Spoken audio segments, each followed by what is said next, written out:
Hi everyone, I have something special to share with you all today. See the title to this video, Ancient 7 Cities of Cibola in the Grand Canyon. Yes, it's finally been found. Look at this picture, everyone. This is what the 7 cities of Cibola look like on old maps. It's in an S shape, and that same type of figure on the ground in the Grand Canyon. Curious. The discovery made by G.E. Kincaid has been claimed to be a hoax, and the average person probably thinks it was an isolated incident. This is false. In reality, the Ma'ur priesthood inhabited North America. Beginning America Old World, you'll find a series of threads that offer the vast amount of evidence to support this. In fact, only a handful of Greek actually used Egypt. Most sources, Babylonian for instance, called it Mizraim, which means mound. Inside the cave in the Grand Canyon were many artifacts pointing to an Egyptian king named Khian.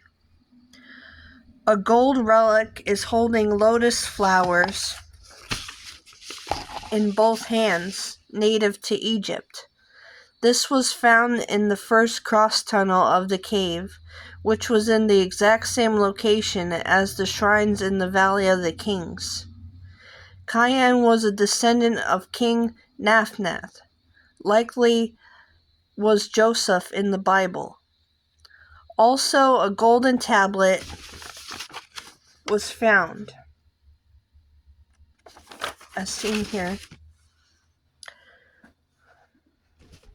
which serves as a history book, including names that began with King Zaphnath coming to Aztlan, and information about his descendant King Khian coming to the Grand Canyon.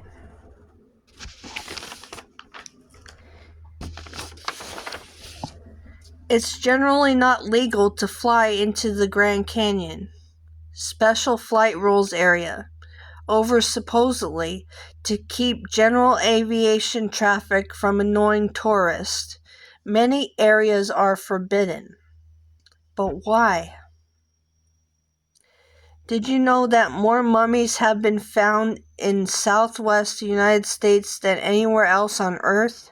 The Smithsonian supposedly got caught trying to ship mummies to Europe.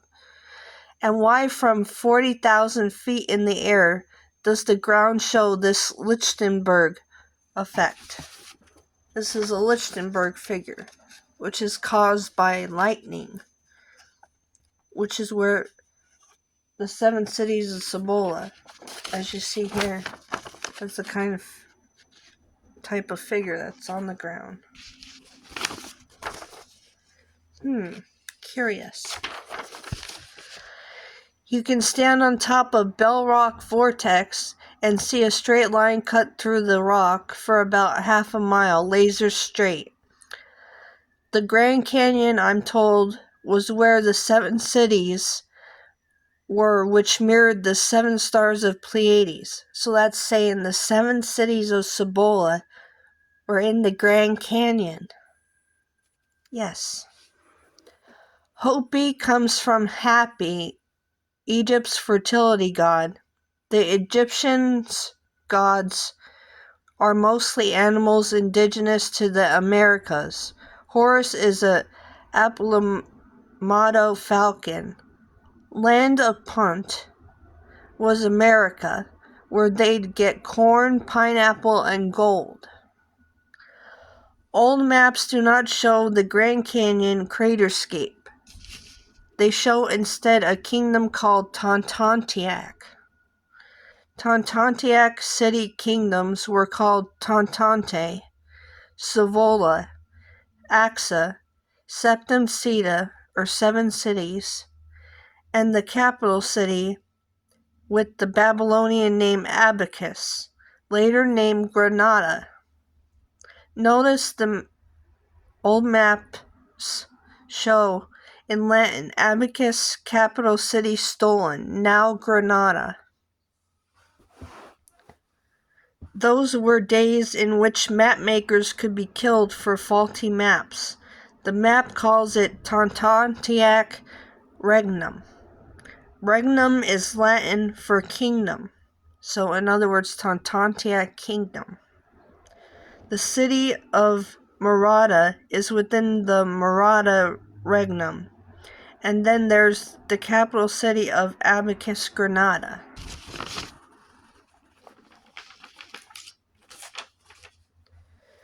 Quivera Kingdom was ruled by a king whose name was Tartarax. Now, I do not think it was his real name. My personal opinion is that the king was referred to as Tartar Rex. In other words, a Tartarian king. Because Rex means king in Latin. Called Commander of the Faithful, which today is the title reserved for the King of Morocco. Tripoli and Morocco treaties proved the United States belonged to Moors till 1781. Who was the first country to recognize United States independence? Morocco. North American Moors are the present-day Iroquois, Algonquins, Anasazi, Hohokam, Olmec, Apache, Arawak, Araucana, Chavin or Chavis, Cherokee, Cree, Hoopa, Hopi, Maka, Mohawk, Naka, Zulus, and Zuni.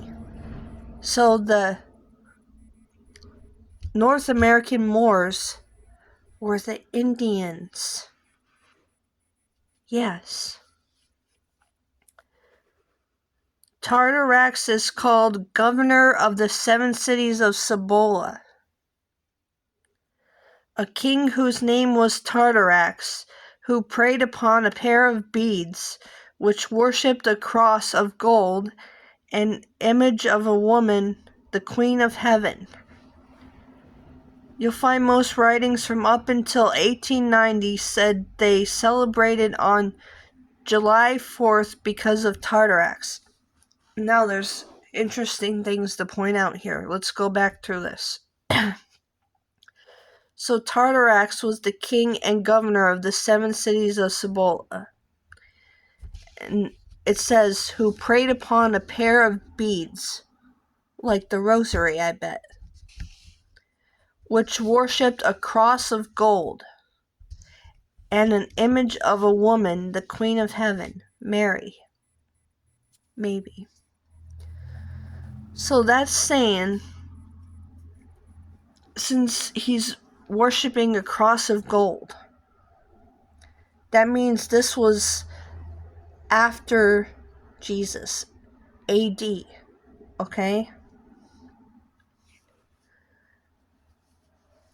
And isn't it curious because it says from up until 1890 said they celebrated July 4th because of Tartarax.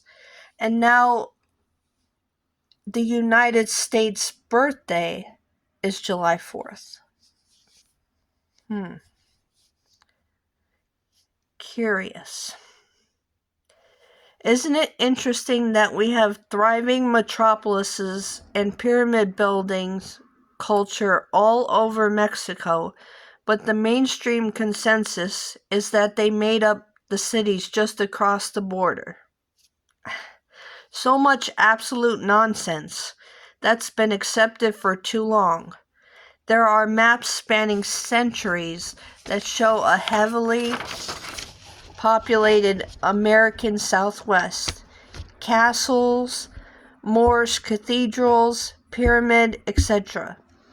There are so many ancient cities that have been discovered in America, like prehistoric Aztec cities underground with a castle and massive buildings that have thousands of rooms.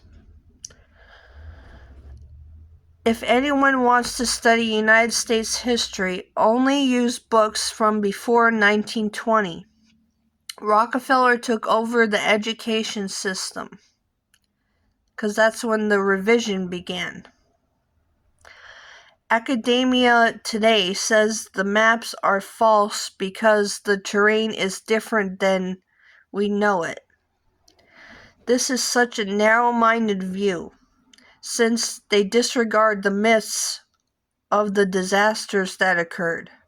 You can see that the Great Lakes also weren't there. It was one long lake at first, and then at the very same time, late 1600s, the lakes start appearing on maps. Yes, old maps. As well as a sudden emptiness in the Midwest. It's said something catastrophic occurred about 1650 AD. There is no way the Coronado expedition could observe the Grand Canyon in 1540 AD. The Grand Canyon was not there in 1540 AD. Mankind suffered a serious case of global amnesia. Cities like Seattle were excavated intact, and you'll see a full city much earlier than the narrative tells us Seattle's been around.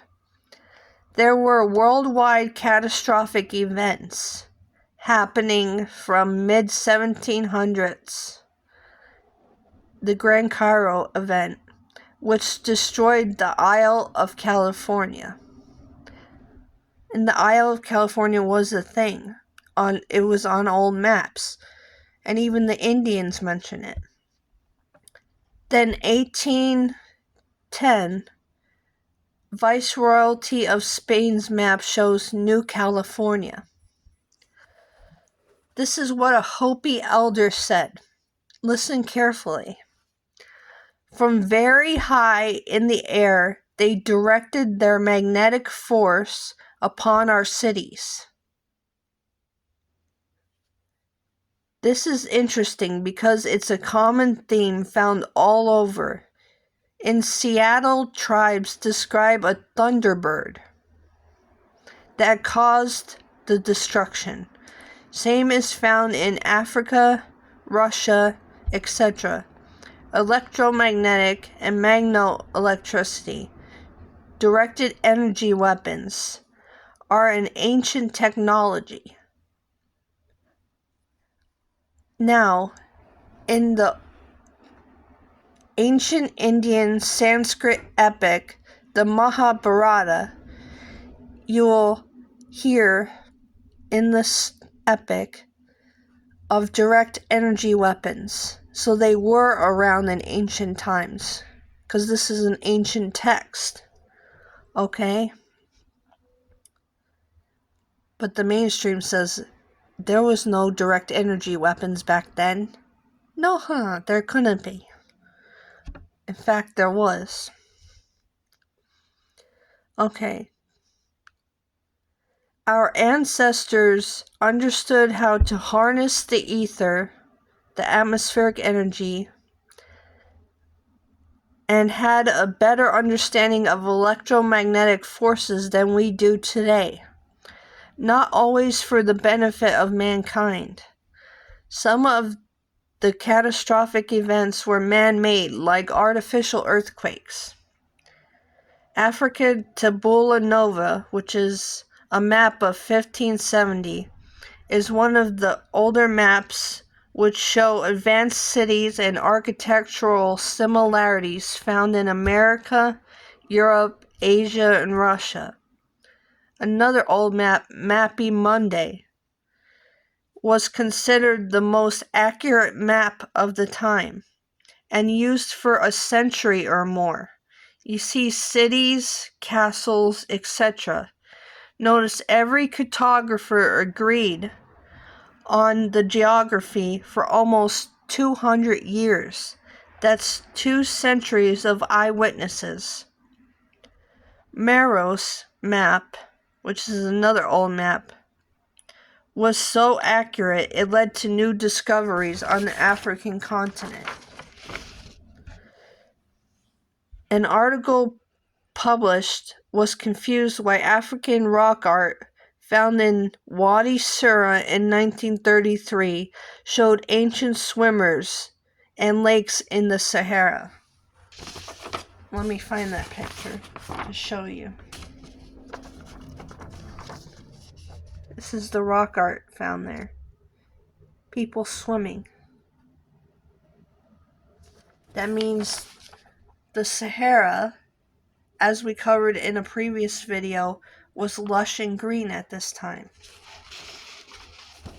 Okay?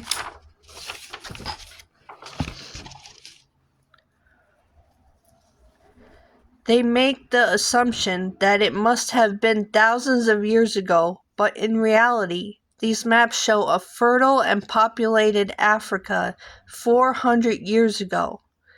Sahara Desert is clearly not thousands of years old. In Africa, you see craters, melted pyramid, legends of weapons that petrified animals and people. This is Tontontiac, spelled out in syllables, is an ancient German phrase. Remove the T and the TE, and it's Tonak. Ak or Ak is where we get acre. It means earth and land. Ton means sound. Therefore, Tontontiac means sound of the earth. To be clear, the ancient term Aryan or Arya meant noble or sovereign. And what's known as... Let's skip that part.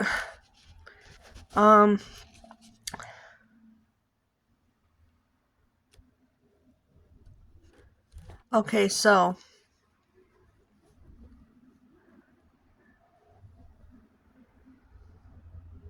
I'm trying to see what the next part is, sorry.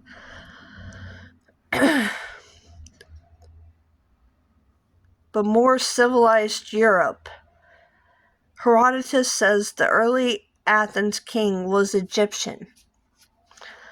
Area 51, Edwards Air Force Base, and the nearby town of Pahrump, Nevada, were built right over the top of existing grids etched into the desert ground. I've seen this on Google Earth.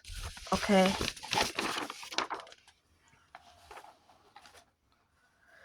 Which are very visible from above, despite the great efforts to build up as much infrastructure as they could along the grid lines, in an effort to disguise them as regular paved roads and the regular layout of Pahrump and the nearby airfields and government installations.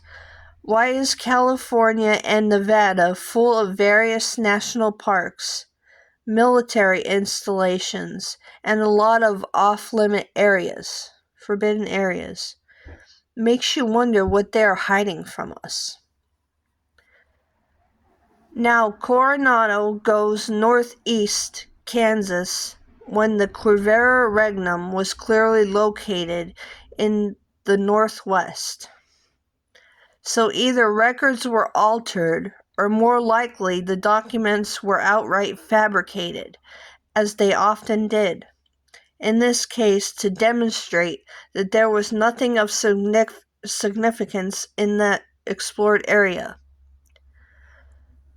This is one of their deceptive tactics, which claims certain areas have been uninhabitable for all these millions or hundreds of thousands of years, like Antarctica, Grand Canyon, African Sahara. Therefore, there's nothing to see. But now that we've entered the age of Aquarius and the truth is being disseminated, you're finding out that each of the areas mentioned were inhabited up until 2 or 3 centuries ago. Think on that, everyone.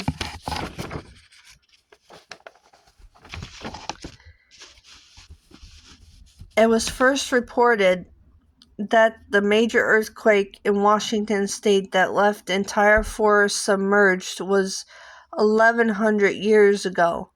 Now they're finding out it was actually in the 1700s. This aligns with the older accounts. It's important to understand that it wasn't just North America that went through some serious geological transformations. The first step in liquidating a people is to erase its memory, destroy its books, its culture, its history, then have somebody write new books, manufacture a new culture, invent a new history. Before long, that nation will begin to forget what it is and what it was. The struggle of man against power is the struggle of memory against forgetting.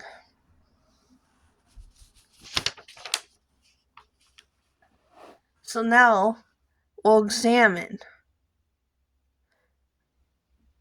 all of this that we've heard before.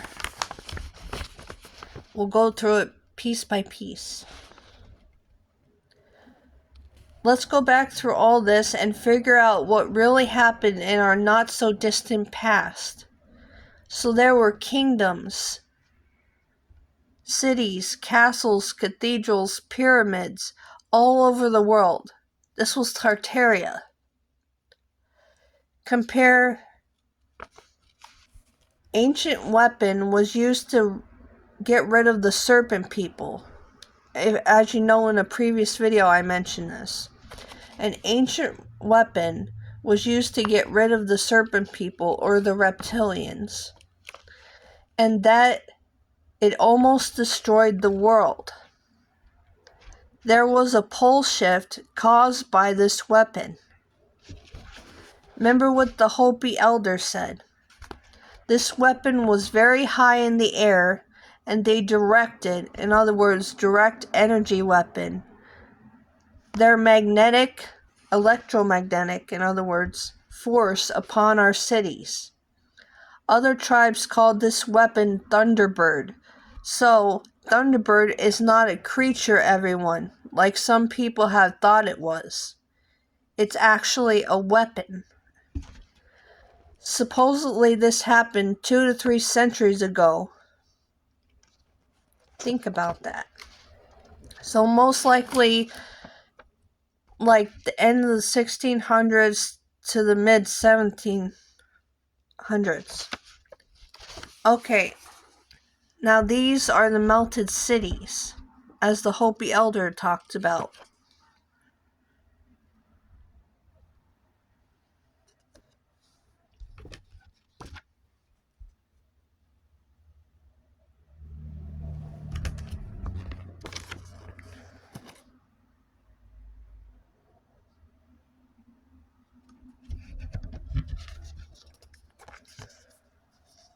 You might recognize some of these buildings.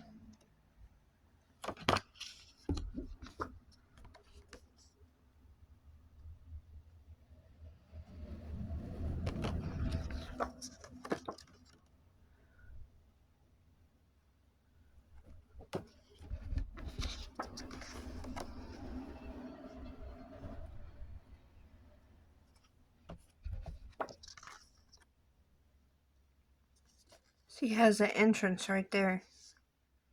Single building.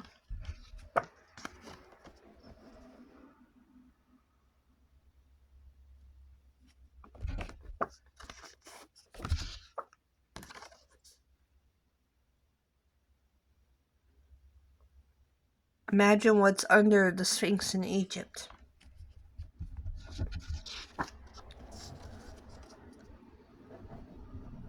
This is in the Grand Canyon. This building. This melted building. Was even the Colosseum part of this? Could be.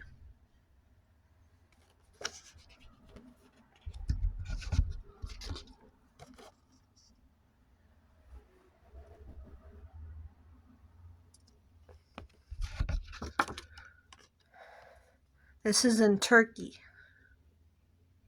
You see the buildings are like that.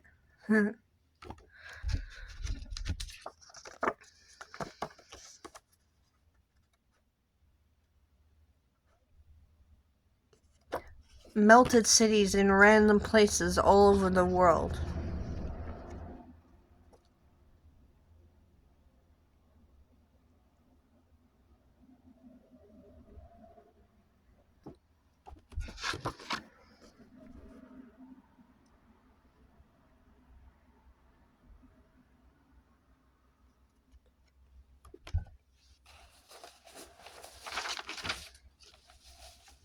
So, this super weapon, this direct energy weapon, let's call it the Thunderbird.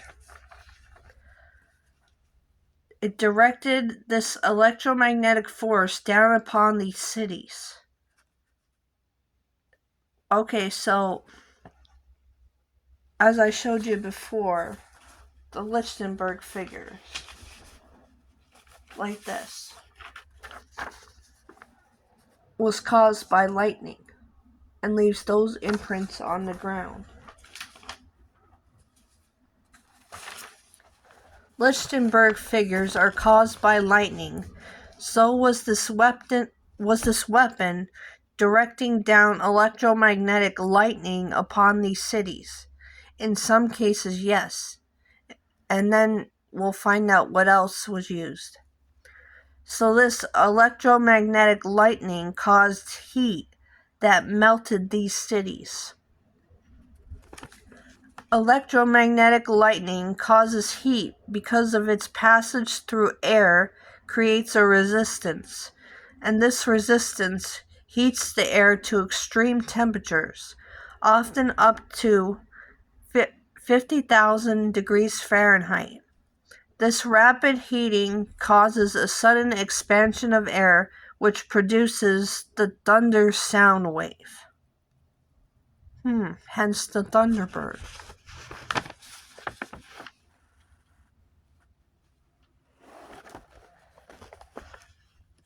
Now, many of these buildings were made of brick and stone, okay? So, brick, the standard melting point, the standard brick, is 2,192 degrees Fahrenheit. And fire brick is about 2,800 to 4,000 degrees Fahrenheit. And other stones, various stones that they could have built with, is 1,517 degrees Fahrenheit. And another one is around 2,200 to 2,400 degrees Fahrenheit. And sandstone was around 2,750 degrees Fahrenheit. So more about direct energy weapons. Electromagnetic weapons use concentrated electromagnetic energy to damage, disrupt, or destroy targets without a solid projectile, categorized as directed energy weapons. They include technologies like high-power microwaves, high-energy lasers, and electromagnetic pulse, or EMPs, devices, which can range from non-lethal systems for disabling electronics to more powerful systems for physical destruction. Keep all this in mind. Types and functions. High-power microwaves use radio frequency waves to disrupt or destroy electronics, capable of affecting multiple targets simultaneously. Now think of this. So, the old world, with the free energy they had and the infrastructures, was like one big grid for this free energy. Okay? Just keep that in mind.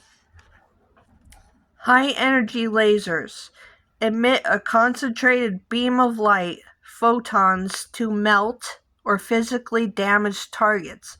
This direct energy weapon could have been given off a high energy laser to melt these cities. Okay?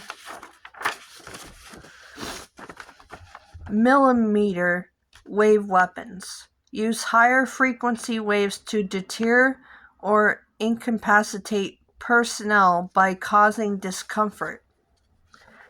Nuclear EMPs, a high altitude nuclear detonation. High altitude. And the person said, the Hopi elder said, very high in the air. That creates a widespread pulse of electromagnetic radiation, potentially disabling large-scale electronic infrastructure, like the one they had back then, over a wide area. Think on this, everybody. So this super weapon caused a cataclysmic pulse shift. During this kind of pulse shift, volcanoes can erupt, mountains can be pushed up, and causes land masses to sink, as mentioned in a previous video. The poles reversed, and Antarctica is now covered in ice. And other areas like the Sahara Desert and Gobi Desert are now deserts, which were once lush green lands. If you don't believe me, look this stuff up for yourselves. Okay? So,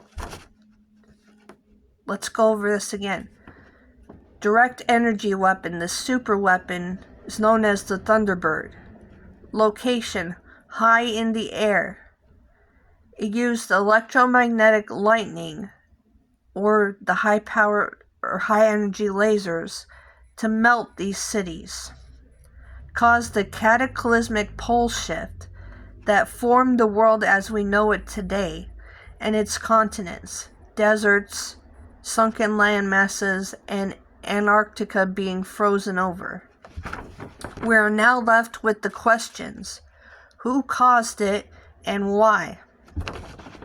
In another video, if you remember, this stuff was mentioned.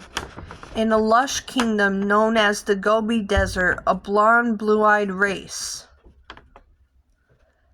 were directing this super weapon they made on the serpent people, or the reptilians. They didn't realize its full potential, and it almost destroyed the world. This was an accident. Buildings were not melted intentionally, and a cataclysmic pole shift happened. The serpent people were wiped out, but afterwards more still lingered around, and the rest were slaughtered by the remaining human race. Wow, we discovered a lot there. I was so happy to tell you all of this, for this really happened. This is what our not-so-distant past was like. 7 cities of Cibola were in the Grand Canyon. 7 cities of Cibola found. Yes.